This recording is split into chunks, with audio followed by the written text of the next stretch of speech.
जय गुरुदेव, मैं सुजीत धार्मिक ज्ञान A to Z में आपका स्वागत करता हूं। आज हम कुंडलिनी जागरण पर बात करेंगे। सबसे पहले कुंडलिनी को समझ लेना बहुत आवश्यक है। यह जानकारी मैं स्वामी निखिलेश्वरानंद जी के ग्रंथ स्वर्णिम साधना सूत्र से दे रहा हूं। प्रत्येक मनुष्य की जीवन शक्ति, जिसे हम प्राण शब्द से संबोधित करते हैं, वह वास्तव में एक घनीभूत विद्युत चुंबकीय शक्ति है, जो मानव देह को आधार प्रदान करने वाली रीढ़ की हड्डी के अंतर्गत स्थित सुषुम्ना नाड़ी पर विभिन्न 6 मुख्य स्थानों पर केंद्रित है। मानव शरीर को चीर फाड़ कर देखने पर स्पष्ट हुआ कि रीढ़ की हड्डी के निचले भाग अर्थात मूलाधार से 3 नाड़ियां रीढ़ की हड्डी के अंदर से होती हुई ऊपर मस्तिष्क तक पहुंचती है। इन तीनों नाड़ियों के मध्य में नाड़ी सुषुम्ना बिल्कुल सीधी आगे बढ़ती है और इन दोनों ओर स्थित इड़ा और पिंगला विभिन्न स्थानों पर इनके साथ जुड़कर एक नाड़ियों का गुच्छ या केंद्र यानी चक्र बनाकर चलती है। यह तीनों नाड़ियां जहां पर मिलती है उसे ही चक्र कहते हैं। यह तीनों नाड़ियां आपस में मिलती है, फिर अलग होती है, फिर मिलती है, इसी तरह से जाती है। इसमें इड़ा हृदय स्थान पर रुक जाती है और पिंगला आगे बढ़कर आज्ञा चक्र अर्थात भूमध्य पर, जहां तृतीय नेत्र की अवधारणा है, वहां रुक जाती है। इस वीडियो को अगर आप ध्यान से समझेंगे तभी आप आगे के मूलाधार या उनसे और आगे की चक्रों के बारे में सही तरीके से समझ पाएंगे। आपसे अनुरोध है कि चैनल सब्सक्राइब करें ताकि ऐसी जानकारियां आप तक पहुंच सके। इस प्रकार विभिन्न स्थानों पर गुंफित नाड़ियों को चक्र के नाम से संबोधित किया गया है। इन 6 चक्रों में भिन्न स्पंदन के लिए हुए शक्ति सुप्त अवस्था में घनीभूत होती है। इन शक्तियों को जागृत होने पर व्यक्ति को विभिन्न अलौकिक क्षमताएं प्राप्त होती है, जैसे टेलीपैथी यानी हिप्नोटिज्म आदि। कुंडलिनी के इन 6 चक्र जो मूलाधार, स्वाधिष्ठान, मणिपुर, अनाहत, विशुद्धि एवं आज्ञा चक्र पर अलग अलग स्पंदन लिए जो शक्ति होती है, इनको जागृत करना ही हर योगी, ऋषि और व्यक्तियों की इच्छा होती है। आध्यात्मिक चिंतन मूलतः भारतीय वैदिक सिद्धांतों के अनुसार संपूर्ण ब्रह्मांड एवं इस ब्रह्मांड के प्रत्येक दृश्यमान वस्तुएं 5 तत्वों में निर्मित है। ये 5 तत्व हैं पृथ्वी, जल, अग्नि, वायु तथा आकाश यानी ईथर, जो वास्तव में कुछ अन्य नहीं बल्कि भिन्न भिन्न स्पंदों से युक्त ऊर्जा की शक्तियां हैं, जो इसमें व्याप्त स्पंदन ही विभिन्न चक्रों के स्पंदन के समान होता है। एक प्रकार से ये चक्र 5 तत्व एक दूसरे को बोधक ही है। इनका संबंध जो है आगे देखते हैं। पहला है पृथ्वी तत्व, न्यून स्पंदन युक्त शक्ति होती है जो मूलाधार चक्र पर घनीभूत होती है। दूसरा जल तत्व का स्पंदन पृथ्वी तत्व से अधिक होता है, यह स्वाधिष्ठान चक्र पर घनीभूत होता है। तीसरा है अग्नि तत्व, नाभि प्रदेश में स्थित मणिपुर चक्र की शक्ति का प्रतिनिधित्व करता है।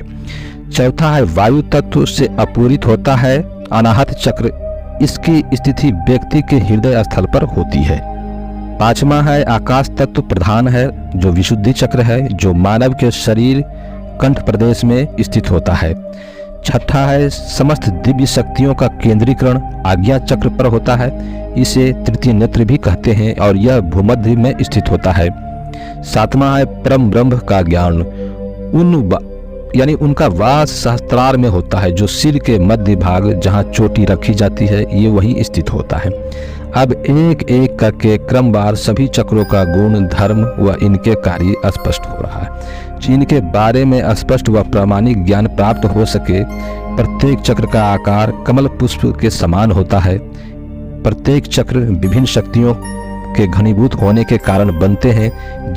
जिस चक्र पर जितनी शक्तियां होती है, व्यक्ति उतनी ही उपलब्धियां प्राप्त होती है। इन शक्तियों को दल शब्द से संबोधित किया गया है।